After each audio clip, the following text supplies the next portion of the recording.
Oh, 100%. About 6 months ago, before I started this, I was thinking, where do I go? Do I go to college, do metalwork, joinery, plumbing? I always knew it was something practical, but I started doing this and I was like, I'm getting an apprenticeship. When can I apply? What do I do? Who do I ask? And now I'm looking to try to find work experience to get some more practice in, and I'm putting feelers out to try to find an apprenticeship. And I couldn't see myself doing anything else. I really, this is my future, hopefully. So I've spent a lot of time in here putting practice in.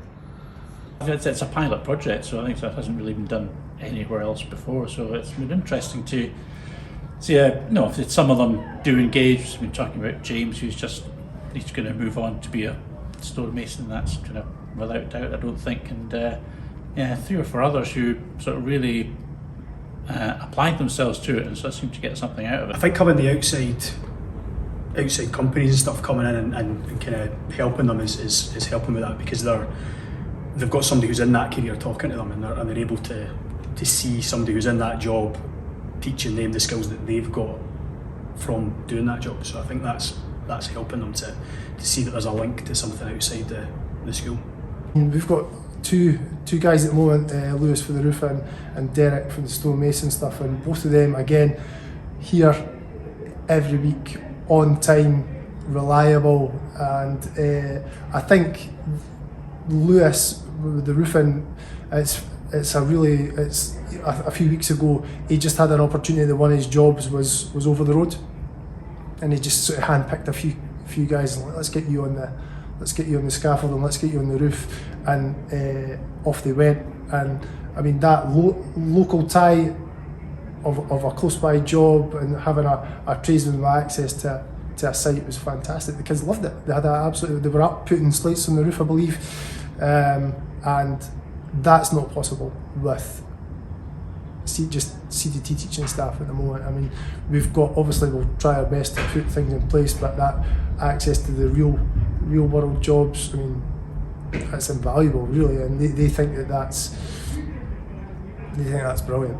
They kind of know that this is going to set them up for the rest of their life, whether it's in roofing or whether it's doing another part of construction. All the sort of skills that they're learning here, like basic stuff like using a hammer, tape measure, tidying up, setting stuff out and stuff like that, it all comes together when you're out on building sites.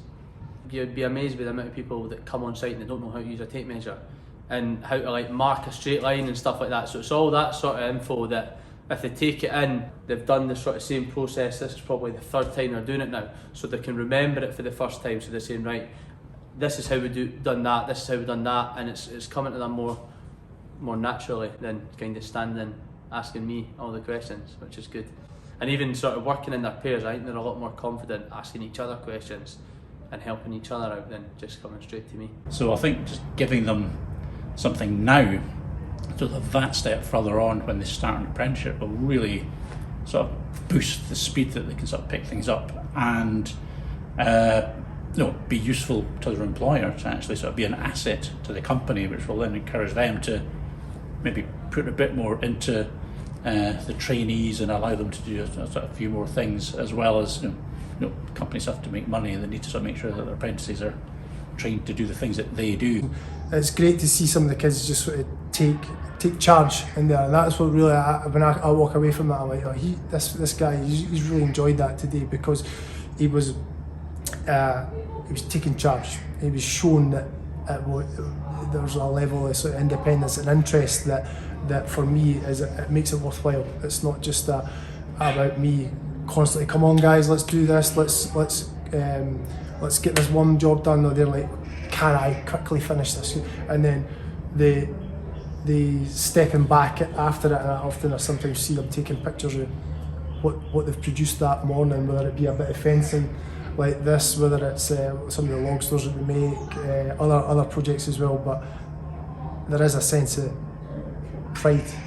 I think you can obviously see there's a difference between the generation when I was at school compared to now, but it's all about trying to give them the same, or sort of a better opportunity than what I had, because when I was at school sort of 14 years ago, it was just like your standard subjects, and I think the one that everyone looked forward to was probably PE or something like that, or CDT, and now it's like there's all this stuff, And I know there's like a lot of other construction stuff and there's like barista stuff and courses. So it seems to be that they're getting more opportunities. So fingers crossed they can get something out of it.